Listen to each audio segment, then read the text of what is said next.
রাজধানীর চন্দ্রপুর বাসস্ট্যান্ড সংলগ্ন এলাকা থেকে উদ্ধার 1,21,000 টাকার জাল নোট। একই সাথে আটক করা হয়েছে মিজোরামের দুই বাসিন্দাকে। পুলিশের গোয়েন্দা শাখার গোপন সংবাদের ভিত্তিতে পূর্ব আগরতলা থানার পুলিশ এই বিপুল পরিমাণ জাল নোট উদ্ধার করতে সক্ষম হয়।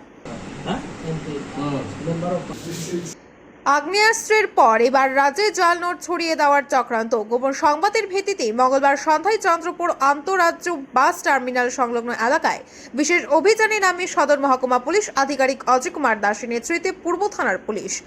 রাজ্য গোয়েন্দা শাখা প্রদেয় তথ্যের উপর ভিত্তি করে এই অভিযান চালানো হয়। অভিযানে বিপুল পরিমাণ জাল টাকা সহ পুলিশের হাতে ধরা পড়ে দুই কারবারি।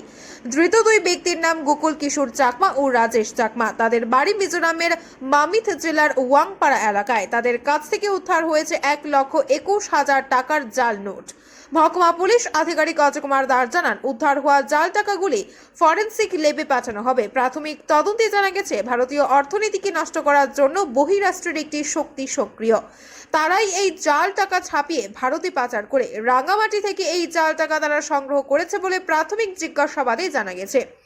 মহকুমা পুলিশ আধিকারিক আরও জানান, আটক দুইজনের মধ্যে গোকুল কিশোর চাকমাকে আগেও মিজোরামে জাল টাকা ও অস্ত্র সহ আটক করা হয়। বিএসএফ এর অত্যাধুনিক অস্ত্র সেই সময় তার কাছ থেকে উদ্ধার হয়েছিল।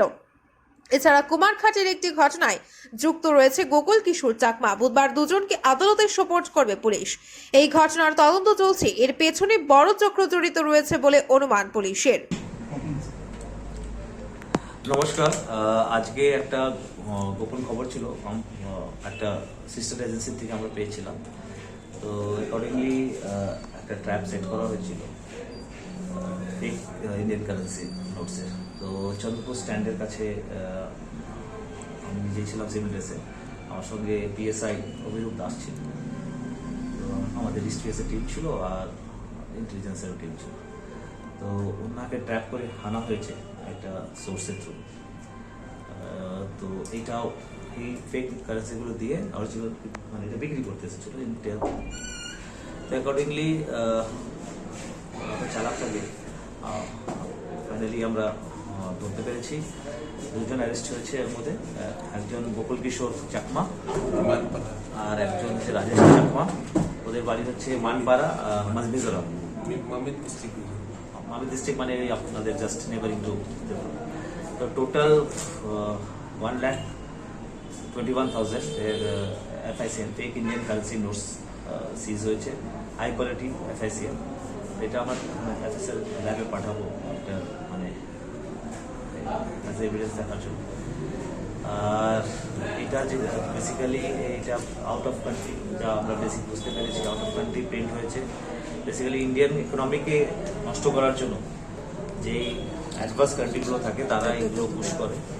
তো এখন বলছে ও রাঙ্গামাটি থেকে কালেক্ট করেছে প্রিমিয়ারি গুয়াহাটির কাছে, কিন্তু আসাম। তো নট শিওর, আমরা রিমান্ডে এসে মানে এটা but basically the quality of note যেটা আপনি চোখে দেখতে পাচ্ছেন, এই কোয়ালিটি নোট অ্যাব্রডেই হয় বেসিক্যালি ইন্ডিয়ান ইকোনমিকে ডিস্টেবিলাইজ করার জন্য। তো এটার জন্য আমরা মানে গভর্নমেন্ট অফ ইন্ডিয়ার যত এজেন্সি আছে আমরা মিলেমিশে কাজ করছি এটার। তো এখন এই যা প্রিলিমিনারি ইনফরমেশন জানা গেছে যে গোকুল কিশোর আছে, এর আগে মিজোরামেও along with arms and FICN এর আগেও ধরা পড়েছে। ওর মধ্যে বিএসএফ এরও আর্মস ছিল, আর খুব সফিস্টিকেটেড আর্মসের সঙ্গে ধরা পড়েছিল। এই কেস রেফারেন্সটা আমরা মিজোরাম থেকে কালেক্ট করছি। তাছাড়া এখন যা বললো যে কুমারঘাটের মধ্যে একটা কেস আছে, তো ওইটাও আমরা জানার চেষ্টা করবো। তো বোঝা যাচ্ছে অ্যাবিচুয়াল। তো বাকি জাস্ট আজকে ইভিনিংয়ে এটা হয়েছে, আনুমানিক প্রায় ছটা নাগাদ এটা অপারেশনটা হয়েছে। তো কমপ্লিট। তো এখন প্রিলিমিনারি আছে, তো কালকে কোর্টে ফরওয়ার্ড করবো ইন্টারভিউশনের পরে ডিটেলস। পরে তো মিজোরাম বললাম, আমি ডিস্ট্রিক্টের মানপাড়া, আর নোটটা বলছে রাঙ্গামাটি, বাট এটা তো প্রিলিমিনারি। আমরা মানে সাস্টেন ইন্টারভিউশন করে বোঝা যাবে যে